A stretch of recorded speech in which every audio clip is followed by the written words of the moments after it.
Watch original photos and videos related to this news by clicking on the link given in the description below the article courtesy. Please subscribe our YouTube channel Listen News here. If you like the video, please like, comment and share the video. Doom 2016 revitalized the boomer shooter. It honored the no-nonsense approach to how action games used to be, and the striking vision of demonic forces that were brought to life from the insane soundtrack. It stood tall among its contemporaries, with some of the crunchiest arsenal in an FPS. Just how could Doom 2016 ever be topped? The answer was for the boys at ID Software to double down on everything possible. Doom Eternal goes out of its way to try to outdo its predecessor. While it does deliver the same brand of intense shooting and frantic mobility, it does also get bogged down with even more of the weaker qualities of Doom 2016. Doom Eternal developer, ID Software producer, Bethesda Softworks platforms, Microsoft Windows, PlayStation 4, Xbox One, reviewed, Nintendo Switch, Google Stadia release date, March 20, 2020 players, one price, $59.99. Doom Eternal is not like most first-person shooters. The combat is designed so tightly and meticulously around how to savagely mutilate monsters in so many different ways. In some ways, Eternal has more in common with Devil May Cry than it does with any other shooter. The only thing missing is a style rating after encounters.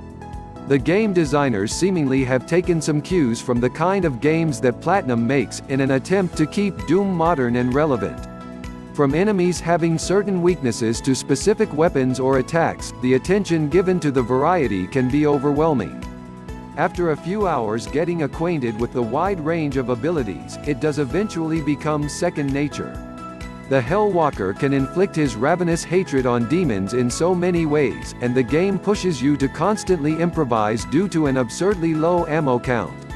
Sometimes there are just not enough bullets to go around for all the hellspawn swarming around you. Combat becomes a constant tug of war with health, armor, and ammo, since killing enemies a certain way is how the Doom guy can get his resources back. Need ammo? Rev up the chainsaw, and cutting a boy will net you back some bullets in a pinch. The flamethrower is a new addition, and other than just giving the little devils a taste of home, it is how you can regain some armor back. There is no real logical explanation how setting a naked Hell Knight on fire makes him bleed pieces of armor to tape onto yourself, but it does add a layer of thought during skirmishes. Enemies have been given more attention to be made even more threatening. Aside from just having more of them, the bigger monsters have weakness to exploit. Sometimes while dashing around like a headless chicken with a Gatling gun, the landscape becomes a deluge of enemy fire raining in all directions. This is what happens if you are careless enough to not surgically depart an arachnotron from his turret. You might have to kill him later, and focus on a whiplash that has been harassing you. This is the kind of panicky action to expect during the campaign. Doom as a franchise has always lived and died by its arsenal, and Eternal delivers. The standard shotgun is now the standard sidearm reserved for pistols. The simple old-timey super shotgun proves that tradition conquers modernity, and is still one of the most devastating weapons. The hookshot attachment adds a bit of extra utility to the signature double barrel, allowing the Slayer to make a quick getaway right into some hapless cacademon's cranium. It is a satisfying addition that further expands the range expression a player has when fighting.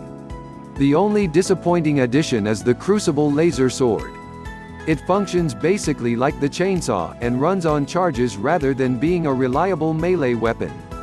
Since the Doom Marine's punches have been nerfed since Doom 2016, it would have been fun to have a more substantial form of close-range combat in the form of the sword. There was a lot of upgrading in Doom 2016, so much so it was annoying. Doom Eternal takes it even further by having even more. There are upgrades for upgrades now, and while this might please RPG fans, this kind of tinkering in menus is very un-Doom.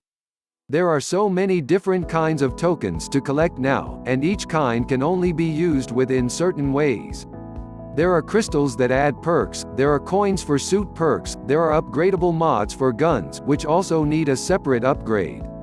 Even earning experience points has to be managed by taking different challenges. It is way too much to have to keep track of, while also engaging in some of the most harrowing battles with unspeakable abominations and navigate complex structures. It feels tacked on and unnecessary in a game that is already dense with so much to manage. Level design is consistent with the previous installment. Layouts are long and winding, with hidden areas and secrets to discover. Being able to climb and air dash allows the designers to craft some highly imaginative stages that further calls attention to how much more video gamey Eternal is.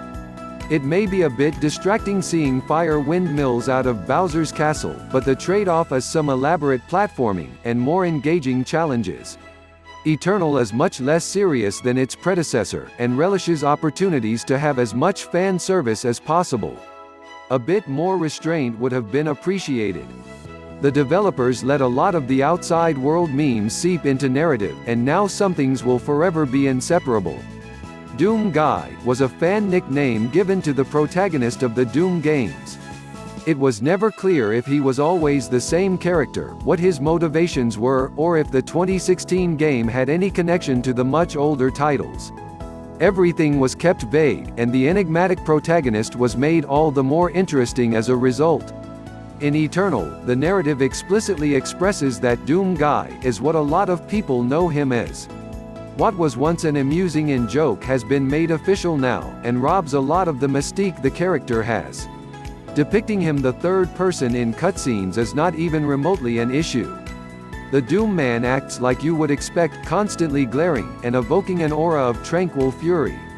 The real groaners are when you explore his quarters, and are constantly seeing visual gags that feel like something out of a Borderlands game.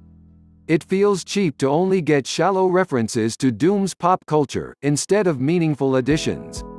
"Hey, remember Daisy? Look, here's Daisy the rabbit," is something that could have been done tastefully, but Eternal really rams down the pet rabbit joke too many times. Connecting the narrative to Doom 64 and the comic books is a bit of a mixed bag in its execution. At first some of these revelations are admittedly jaw-dropping, but when you stop for a minute to think about it, things begin to unravel and stop making sense. There is also a matter of a trite prophecy of the Doom Slayer, which further demystifies the protagonist. The Doom Guy used to be Michael Myers for devils, a boogeyman for the satanic, and now he has been lionized to be something more and less interesting. This is the result of the outside world influence the writers of Doom Eternal, the meta-made canon. Thankfully, Doom Eternal's narrative is optional, and can easily be ignored. One or two things that can't be ignored is how the game looks and sounds. The last entry looked incredible, and things here are upped further by having more distinct locations and enemy types. The spectrum of environmental flavors span a huge spread. You get dank dungeons that look like something out of Quake, to the flame and brimstone of hell on Earth. Things are more diverse than just a sci-fi cyber nightmare. The Doom Man gets to explore medieval-looking cathedrals, a juicy gore nest, and even a realized UAC station. The assorted locations is utterly generous, and how a single level can often be more than one location, making a single stage feel like something out of Metroid Prime. With so much room to explore, ID Software had to fill all the areas with things to find.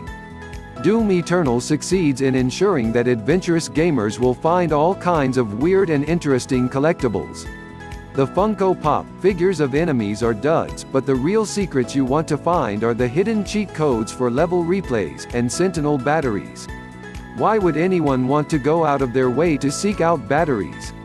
To power up more of Doom Man's orbiting hub stage.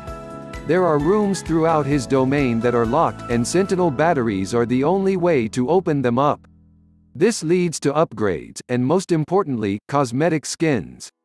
Naturally, the one you wanna get is classic 1993 style Doom Guy if you want to relive the days of the boomer shooter. Turn on some Slayer, grab an energy drink, and set the HUD to classic for an authentic 90s experience. Mick Gordon returns to compose the angriest sounding music ever made. It is hard to imagine these new Doom games without his panache for deep sounding bass and crunchy riffs. The music perfectly captures the raw, smoldering wrath that is constantly pulsing through the veins of the protagonist. Even the heightened sound effects have a delightful punch that sound like the sound artist smashed every keystroke with a sledgehammer. There is not one aspect in the auditory department that does not feel like it was not taken to 11. Doom Eternal is a huge and generous package. It is an incredible hardcore action game that is great despite its superfluous RPG upgrading systems. The annoying self-aware memes can be ignored, and if you don't care for Doom Guy depicted in third-person cutscenes, they are easily skipped. Doom Eternal lives up to its name in proving that it is going to be here for a long time.